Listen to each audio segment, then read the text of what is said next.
Welcome to Kelly's Bar on Mahoning Avenue in Youngstown, Ohio. Alongside Ryan Kelly, the owner of Kelly's Bar, my name's Gary Houstu with Yards After Contact. Welcome to our second program in week 3 of the high school football season coming up next week. It was a great week too, by the way, and while we're thinking about it, Ryan, those Ursuline Irish, your guys almost had a tough one there against Youngstown East. What can you say about that particular? But you were a little worried there at halftime? A little bit worried, but you know what? Every year that I've coached and I've played, East has played us tough, whether it was East or there used to be a school on the south side, I think it was called Wilson or something when you guys were there played. was. They played us tough one time somewhere in there, but no, they always play tough. They're kids that they grow up in the same neighborhood with some of our kids, so but and at the end I think Coach Jenkins is doing a good job, so it'll take a little time now. I guess maybe the game of the week, at least a lot of local interest in the area, was the Boardman Mooney contest. I don't know, did you get to see that one? No, but I'd almost like to interview you about that because I've heard nothing but good things. It was a great game. Boy, it's hard to believe. I think, and we'll talk to Coach Ignazio in a little bit, I think no one outside the Boardman locker room thought they were going to win that ball game. And it kind of started that way and had that feeling that Mooney was going to just ground and pound the whole game. But, well, they just couldn't get rid of Boardman. They kept hanging on, and then both teams tried to lose in the fourth quarter, and I guess Mooney was more successful because after leading 26-14, it looked like it was over with a turnover. Then Boardman got the ball back. Next thing you know, they score a touchdown finally, drive the field and score a touchdown. Adubuku scored a little short touchdown, I believe, and then they get the ball. They kick the ball away. They hold Mooney again, and boy, there's an onside kick. The next thing you know, Boardman's got the ball. Nobody expected it again. And then, wow, it went down the field a little distance there, ended it with a pass in the end zone to the tight end wide receiver there, Travis Kuntz, from Michael O'Hara, the sophomore quarterback, with seconds left on the clock. It was unbelievable. I told Coach Ignazio last year when I saw him in this past offseason, I said, Coach, you're crazy if you don't keep getting the ball to that kids. They beat us last year, Ursuline, if they get through the ball to that kid. I mean, he's a special guy. But it's crazy locally. You hear the story of the game breakdown. You talk to Mooney guys, you talk to a Boardman guy. The story's all different, but I heard, the onside kick, you couldn't have kicked it better. You couldn't have drawn it. Unbelievable. 2 hops, next thing you one know, of the linemen, I think, was just kicking for the first time. Kicked a beautiful ball. Everybody from Mooney went to jump at the ball, and the Boardman kids, it went right over the top, and they landed on it. And then to their credit, the sophomore quarterback, Michael O'Hara, did what he had to do to get the ball down the field and in the end zone, and they beat Mooney. Unbelievable game. But it was a great week too, high school football. We got another week coming up. You guys had some things going on here last week, huh? YSU opened up last week. We every week we're going to do a tailgate party for YSU. We're offering a shuttle down the street. You can park here. We're only I'd say about a half a mile down the road, but you can park here. We'll shuttle you down. We have a big smoker out back. We did original people who do the smoker Saturdays. So we'll do ribs, brisket, pork, chicken, kind of mix it up every once in a while. But we're offering it this Saturday. We got 10 TVs, a brand new flat screen. We got the Sunday ticket. We're football guys. We're all in on it. So. And you don't got to worry about any DUIs along the way. That's what. You can get all the drinking you want. We'll take care of you. Yeah, we'll take care of you on a ride and make sure everyone gets home safe. YSU, by the way, guys, a tough one on the road against West Virginia. Yeah, absolutely. I mean, West Virginia, we had it on down here. We kind of did a little scouting here Saturday afternoon. They're a tough, they're a tough team. So I think they're ready to go. I'm excited about this YSU team. Now, real quickly before we get on with the show, Ursuline plays at Hoban this week. Yes, sir. What's your thoughts on that game? Of all people, Danny Clark and Sibley. I'm a big fan of Danny Clark. Sibley, the running back. They got some young. I can speak as a line coach. They have a young DN that he might be the best player on their team. I think he's a junior now, but he's a sophomore last year. They got a offensive tackle was a sophomore. Committed to Michigan. Yeah, he's a stud. So I mean, what makes him, and I talked to Dan Reardon, who was my coach at McKinley. Yeah, week one. What makes them dangerous is when it gets to the fourth quarter, they can lean on you and and run power 20 times until That's what they did against- Sibley breaks one. So And he broke a 42-yarder, Yep. I think, for a touchdown.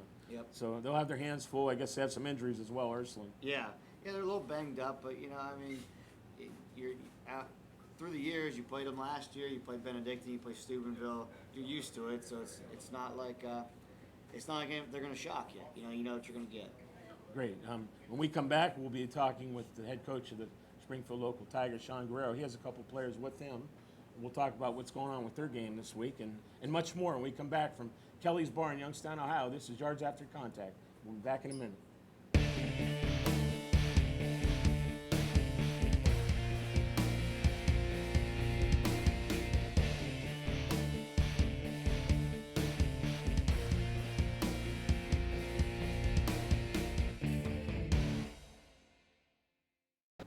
Welcome back to Kelly's Bar in Mahoney Avenue in Youngstown. This is Yards After Contact.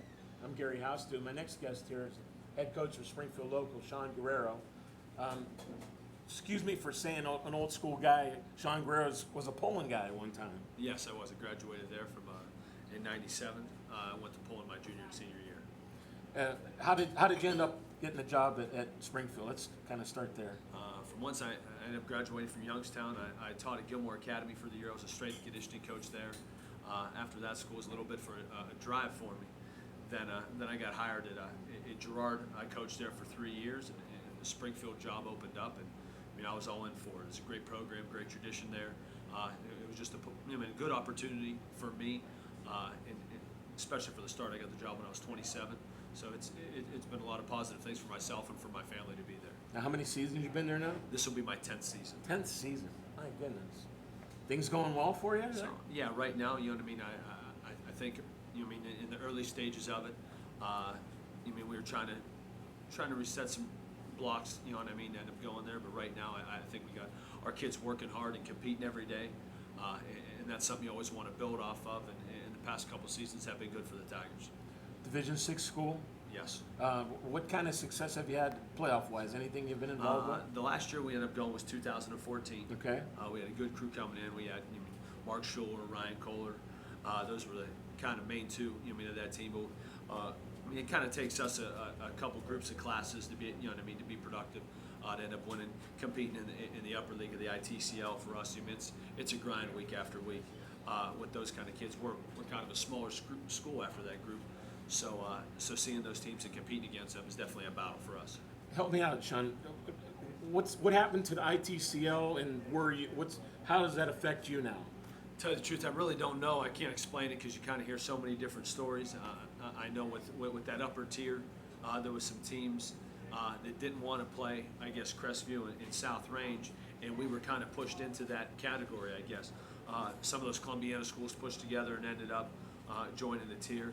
And then luckily we were invited to go into with the Mahoney County. There's a couple of Trumbull County schools in the MVCA, so that's the league that we will be a part of next year. But it was kind of a mess there, for a little bit, and we were just trying to, I guess, feel our way to kind of see who would end up inviting us, to see where we would end up going, just to be in a stable league. Does that impact your rivalry at all, though? Well, number one for us, we already scheduled South Range.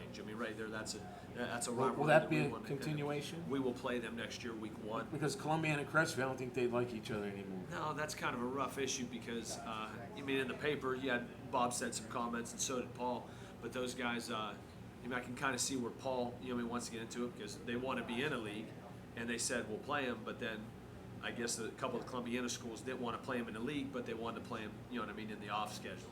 So I understand where Paul kind of says, well, you can't have it both ways, and Bob wants to keep that going. I kind of, can see where he's at too. So right now, I think it's a mess. I think it was 4 years ago. They just did it by enrollment.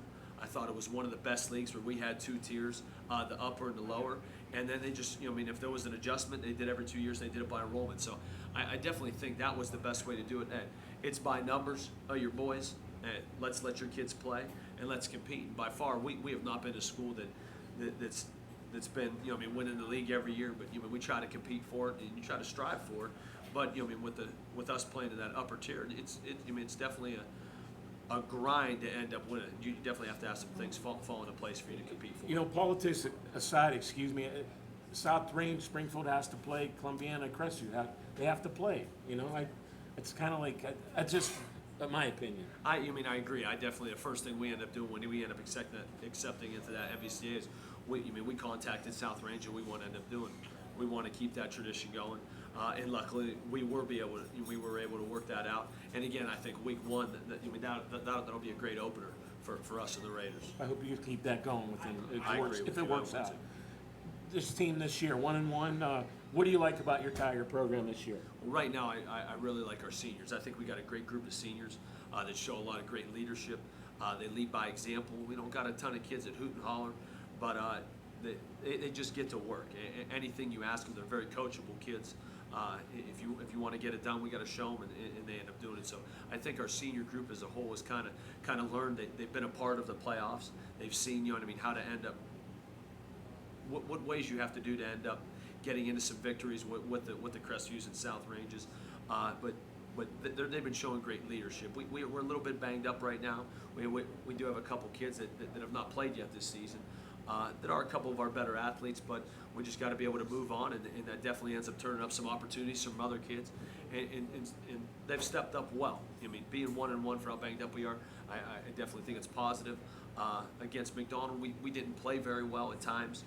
In some crucial spots, we made some mistakes, and at the end of the game, it worked against us, but we just got to be able to end up moving on from it, learn from it, move on, and see if we can get a victory this week. On the field, what have you done good as far as that you're happy about? And right now, I do think our defense is playing well. I think our defense is running to the ball. We've created some turnovers, which is always positive.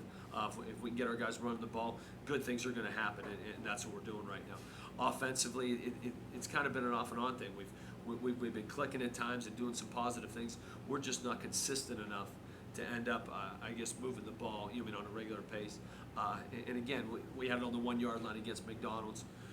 We had a missed assignment, then we had a penalty against us, and we just can't end up doing that. We're that close. We got to end up capitalizing in the red zone. It's got to be frustrating for you at times. It is, but I know you're a competitor. With our kids, we got to fight through some adversity, and that's what they did throughout the game. They never gave up. They kept fighting, till the last play, and that's what you want to end up seeing, as a coach. I got to ask you the Brungard thing going on now. One, he's an assistant coach for you, yes? Correct. Mark Brungard. Are you friends? Tell us about your relationship with him. Right now with Mark, it's kind of funny because when he first got hired at Poland, that was my senior year at Poland, so he actually Wow. coached me. And let me go one step further. As you may remember, Mark Brungard was on one of our initial issues of the Valley Playbook in Okay. 1989 as a high school quarterback. I keep telling him he's old, As but a I high don't school know if he quarterback. believes Yeah. that. But So we have a good relationship back. again. I met him from when I was a senior and I was his first year coaching. Then when I went through Youngstown, first opportunity, I went into education. I wanted to coach, so I called him, and I coached 8th grade basketball with him for a year right when I graduated, just to try to get some experience. Mark, to me, was a great mentor when I was a kid. He's a positive person, and right now, coming from Poland and being able to get him on our staff has definitely been a positive. I think he pushes our kids. I think he pushes our coaches. He sets a good atmosphere, and I definitely think he's a positive for our program.